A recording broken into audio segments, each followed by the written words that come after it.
नमस्कार. फुकटचे सल्ले या चॅनलवरून मी अतुल शुधे आज एक नवीन आणि पुढचा सल्ला घेऊन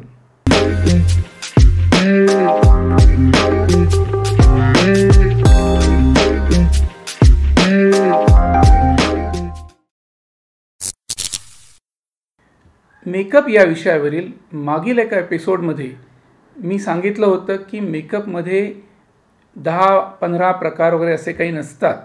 ह्या विषयावर आपण एक ओझरतं एक सल्ला आपण त्याच्यावर डिस्कस केला होता.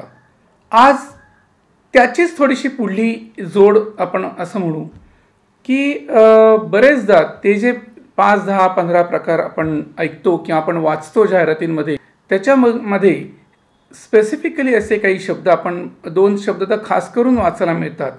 Day makeup and night makeup. Makeup हा दोन्हीकडे लागणारच आहे, दिवसाही लागणार आहे, रात्री लागणारच आहे. मग असं काय फरक असतो याच्यामध्ये की लोक त्याला 2 मेकअप आहेत असं म्हणतात किंवा डे मेकअप आणि नाईट मेकअप असं बायफर्गेशन करतात. तर त्याचं एक छोटंसं उदाहरण म्हणून तुम्हाला सांगायचं तर समजा एखादी मुलगी कॉलेजला निघालेली आहे आणि कॉलेजला निघालेल्या एखाद्या मुलीने अतिशय सुंदर ग्लॅमरस मेकअप केला, हलका शिमर्स वापरले, शायनी शेड्स वापरल्या, ग्लॉस वापरला आणि ती अत्यंत सुंदर दिसायला लागली घराबाहेर पडायच्या आधी. आणि अतिशय सुंदर ग्लॉसी शिमरी अप्रतिम मेकअप करून जेव्हा ती कॉलेजमध्ये जाते तेव्हा तो मेकअप अचानक अंगावर यायला लागतो, खूप हेवी दिसायला लागतो आणि तिच्याकडे बघणाऱ्यांचा दृष्टिकोन एवढा का मेकअप थापून आली आहे असं कुठेतरी एक होतं. केवढा मेकअप केला आहे तिने, हे एक लोकांची रिॲक्शन तिथे आपल्याला बघायला मिळते. आणि तोच मेकअप छान सुंदर ग्लॉसी शिमरी सुंदर मेकअप जर सेम मेकअप केलेली सेम मुलगी, तीच मुलगी तोच मेकअप घेऊन जर रात्रीच्या वेळेला एखाद्या पार्टीला गेली, मग ते कुठलंही फंक्शन असेल, एखादी पार्टी असेल, रिसेप्शन असेल, वाढ काही असेल, तर तिथे मात्र ती मुलगी अतिशय सुंदर दिसते, अतिशय आकर्षक दिसते आणि लोक म्हणतात वा काय सुंदर मेकअप केला आहे. मग असं का होतं? जो मेकअप सकाळी वाईट दिसलेला असतो तोच मेकअप रात्री फार सुंदर दिसतो. असं का होतं? तर काय असतं ना की दिवसा जेव्हा आपण बाहेर पडतो, दिवसा जेव्हा ती मुलगी कॉलेजला जायला बाहेर पडेल त्यावेळेला स्वच्छ लख्ख डे लाईट असतो, सूर्यप्रकाश असतो आणि सूर्यप्रकाशाला रिफ्लेक्टिव्हिटी खूप जास्त असते, खूप जास्त परावर्तित होत असतो लाईट कुठूनही. चेहऱ्यावर पडलेला लाईटचा खूप जास्त रिफ्लेक्ट होत असतो आणि जेव्हा स्वच्छ लख्ख उजेडामध्ये जिथे रिफ्लेक्टिव्हिटी खूप जास्त आहे तिथे जेव्हा ती मुलगी ग्लॉसी शिमरी शेड्स लावून बाहेर पडते त्यावेळेला तिच्या चेहऱ्याची रिफ्लेक्टिव्हिटी खूप जास्त वाढते, ती खूप जास्त शायनी, खूप जास्त ग्लोईंग दिसायला लागते आणि मुळात आपली एक जी छोटीशी म्हण आहे अति तिथे माती. तर त्या ठिकाणी त्यावेळेला कॉलेजमध्ये डे लाईटमध्ये जेव्हा ती फिरत असते त्यावेळेला ती रिफ्लेक्टिव्हिटी खूप जास्त असल्यामुळे तिचा मेकअप हा खूप जास्त चमकायला लागतो आणि ती खूप जास्त मेडअप दिसायला लागते. पण हेच जेव्हा ती मुलगी इव्हनिंग पार्टीजना रात्रीच्या एखाद्या फंक्शनला बाहेर पडते तोच मेकअप घेऊन, त्याला फरक काय होतो? रात्रीच्या वेळेला सूर्यप्रकाश ऑब्व्हियसली असत नाही. रात्रीच्या वेळेला जे लाईट आसपास असतात ते असतात आर्टिफिशियल लाईट्स, हॅलोजन, टंगस्टन किंवा ह्या प्रकारचे जे लाईट्स असतात आर्टिफिशियल लाईट्स, ते तिथे त्या लाईट्समुळे ती जाते आणि सूर्यप्रकाशाच्या तुलनेमध्ये या आर्टिफिशियल लाईट्सची रिफ्लेक्टिव्हिटी अतिशय कमी असते. त्याला एक वॉर्मनेस असतो त्या लाईटला. पांढरा स्वच्छ सूर्यप्रकाश असतो तसा ते लाईट दिसत नाही, ते थोडे वॉर्म असतात आणि रिफ्लेक्टिव्हिटी पण कमी असते. ते लाईट जेव्हा या शिमरी शायनी मेकअपवर येतात, त्याचे किरणं जेव्हा आपल्या चेहऱ्यावर पडतात, त्या मुलीच्या चेहऱ्यावर पडतात, त्यावेळेला त्याची रिफ्लेक्टिव्हिटी ही दिवसापेक्षा खूप कमी असते आणि त्या लाईट्सचे जे रिफ्लेक्शन ग्लो जो त्या शिमर्समध्ये त्या शायनी शेड्समुळे दिसायला लागतो त्यात तिचा चेहरा सुंदर ग्लो होतो, खूप सुंदर शाईन दिसायला लागतं त्या चेहऱ्यावर.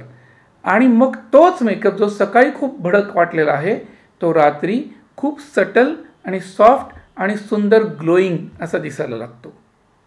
म्हणजेच थोडक्यात काय की डे लाईटमध्ये जेव्हा आपण बाहेर पडत असतो, डे लाईटला जेव्हा एखादी मॉडेल बाहेर पडत असते, तर शक्यतो मॅट फिनिश टोन्स जर तुम्ही वापरलेत, मग ते आयशॅडोज असतील, लिपस्टिक्स असतील, ब्लशर्स असतील, ते जर तुम्ही मॅट फिनिश वापरलेत किंवा फार फार तर सेमी मॅट वापरलेत, तर रिफ्लेक्टिव्हिटी ही खूप कमी होते. त्याचा शिमर, त्याचा शाईन हा ऑब्व्हियसली तिथे दिसत नाही. आणि मग सूर्यप्रकाशात तो मेकअप हा अतिशय सटल, सॉफ्ट आणि नॅचरल दिसतो. कारण तो मॅट फिनिश असतो, त्याला एक्स्ट्राची ॲडिशनल रिफ्लेक्टिव्हिटी काही नसते, तो नियर टू द स्किन दिसतो. पण हाच मॅट फिनिश मेकअप जर त्या मुलीने रात्री पार्टीला जाताना केला तर मात्र तिथे ती डल दिसणार आहे. थोडक्यात काय आहे की दिवसा मेकअप करायचा असेल तर मॅट फिनिश करा, रात्री किंवा कमी उजेडाच्या वेळेला मेकअप करायचा असेल तर शिमरी किंवा शायनी करा. एवढाच काय तो फरक आहे. पण मग यात मेकअप कुठे झाले दोन प्रकारचे? ह्यात डे मेकअप, नाईट मेकअप अशी लेबलं लावून मी दोन प्रकारचे मेकअप शिकवले असं कुठे होतं? कारण ॲप्लिकेशन मेथड तर सेम असते. जसे ज्या पद्धतीत मी मॅट फिनिश मेकअप अप्लाय करणार आहे त्याच पद्धतीत मी ग्लॉसी मेकअप अप्लाय करणार आहे. सो मेकअप अप्लाय करण्याची पद्धत सेमच आहे. फक्त आपण दिवसा मॅट फिनिश शेड उचलतो आणि रात्री ग्लॉसी शेड्स उचलतो, एवढाच काय तो फरक आहे. मग मेकअपमध्ये फरक असतो किंवा दोन प्रकारचे मेकअप शिकवले असं नाही होत ना, त्याला असं नाही म्हणता येत.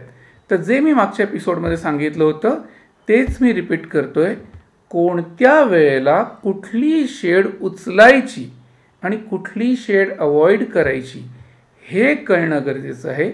आणि हे जेव्हा तुम्हाला कळतं तेव्हा तुम्हाला कुठल्याही वेळेला, कुठल्याही लाईटमध्ये, कोणत्याही ठिकाणासाठी उत्तम मेकअप करता येतो. So learn the art of makeup. Brands किंवा ते शिमरी, शायनी, ग्लॉसी, मॅट हे प्रकार हळूहळू कळतील, ते यायला लागतात, ते कळतं आपोआप. पण मुळात ॲप्लिकेशन मेथड शिका आणि मेकअप ह्या कलेचं मर्म, मुळात मेकअप करतो म्हणजे काय करायचं आहे आपल्याला, ह्याचा एकदा सेन्सेस तुम्हाला नीट डेव्हलप झाले तर तुम्हाला कितीही प्रकारचे मेकअप करता येतील. आजचा जो व्हिडिओ तुम्हाला आवडला असेल तर प्लीज लाईक नक्की करा. इथून पुढले प्रत्येक एपिसोड तुमच्यापर्यंत नीट पोचत राहावेत यासाठी चॅनल सबस्क्राईब करा आणि ही माहिती जास्तीत जास्त लोकांपर्यंत पोचावी म्हणून जास्तीत जास्त शेअर करा. So please like, subscribe and share. Thank you.